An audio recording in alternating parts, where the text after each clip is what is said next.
Good morning बच्चों, ई पाठशाला में आपका स्वागत है। आज हम पढ़ेंगे कक्षा 3 कलरों का पाठ 4।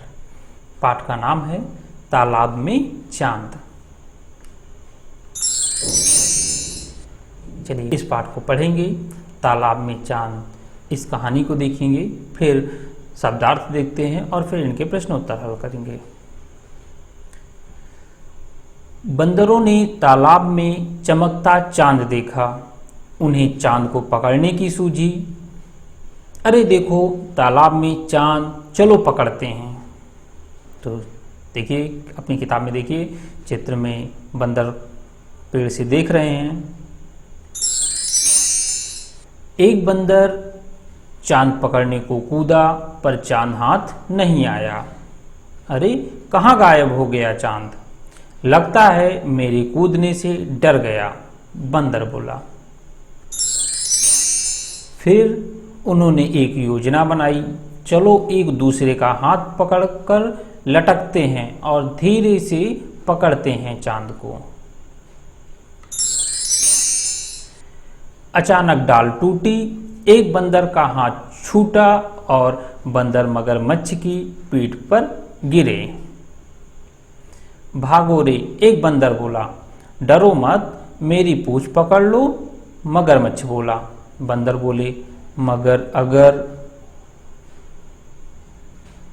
तो इस तरह से ये कहानी रही।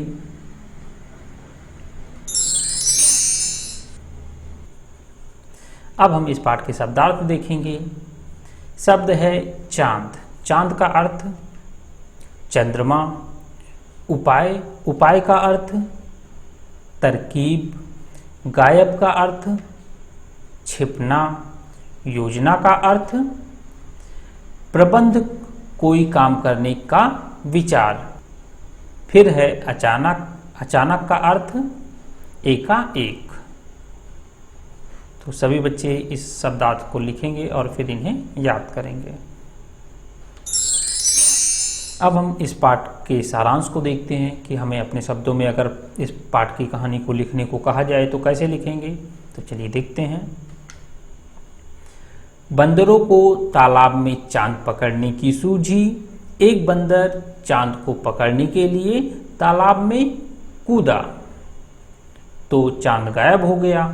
तब उन्होंने एक दूसरे का हाथ पकड़ते हुए पेड़ से लटक कर चांद को पकड़ने की योजना बनाई।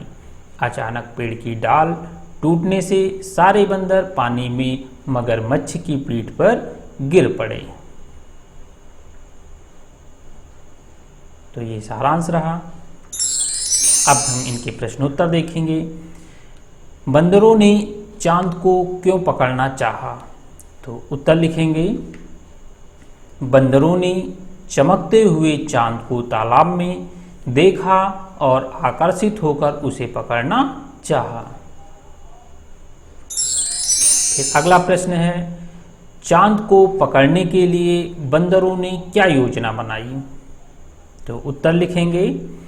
चांद को पकड़ने के लिए बंदरों ने एक दूसरे का हाथ पकड़कर लटकने की योजना बनाई। फिर अगला प्रश्न है, तालाब में चांद था या कुछ और? तो उत्तर लिखेंगे। तालाब में चांद की परछाई दिखाई दे रही थी। चलिए अगला है, कहानी को आगे बढ़ाओ। बंदर बोले, मगर अगर। तो आप लोगों ने देखा कि हमारे पाठ की जो कहानी थी उसका अंत हुआ था कि बंदर बोले मगर अगर। तो अब इसके आगे हमें कहानी बढ़ानी है। कहानी में क्या लिखोगे? बंदर बोले, मगर अगर हमें भोजन बना लिया तो? मगरमच्छ बोला, मैं तो तुम्हें डूबने से बचाना चाहता हूँ। बंदरों ने मगरमच्छ की पूंछ पकड़ ली और उसने उन्हें किनारे पर छोड़ दिया। बंदरों ने उसे धन्यवाद दिया। फिर मगरमच्छ ने उन्हें समझाया कि तुम लोग तालाब में जिसे चांद समझकर पकड़ना चाहते थे वह चांद की परछाई है। परछाई कभी हाथ नहीं आती। आज के बाद ऐसी गलती मत करना। बंदरों को मगरमच्छ की बात समझ में आ गई।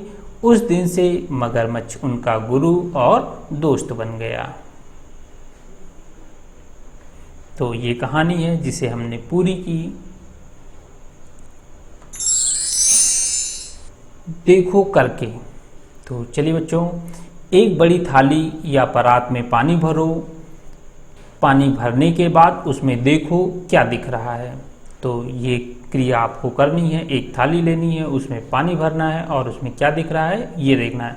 जैसे एक दूसरे चित्र में आप देख ही रहे होंगे कि एक नदी है जिसके ऊपर पुल है और देखो पुल की परछाई पानी में दिख भी रही है। तो इसी तरह से थाली में देखना है सभी लोगों को। फिर अगला है, बंदरों ने चांद को पकड़ने के लिए एक दूसरे का हाथ पकड़ा। आप कुछ ऐसे खेल खेलते होंगे जिनमें एक दूसरे का हाथ पकड़ना होता है। उन खेलों के नाम लिखो। तो देखिए, जैसे चित्र में देख रहे हो कि इस तरह एक दूसरे का हाथ पकड़ के बच्चे खड़े हुए हैं, खेल खेल रहे हैं। तो इस तरह से आप लोग कौन कौन से खेल खेलते हैं उनके नाम लिखने हैं। अगला है, तुम भी एक चित्र कथा बनाओ जिसमें बिल्ली, चूहा, तोता और आम हो। तो चित्र में देख रहे हो बिल्ली है, चूहा है, तोता है और आम है। तो इस पे एक चित्र कथा बनानी है, इस पे आपको कहानी बनानी है।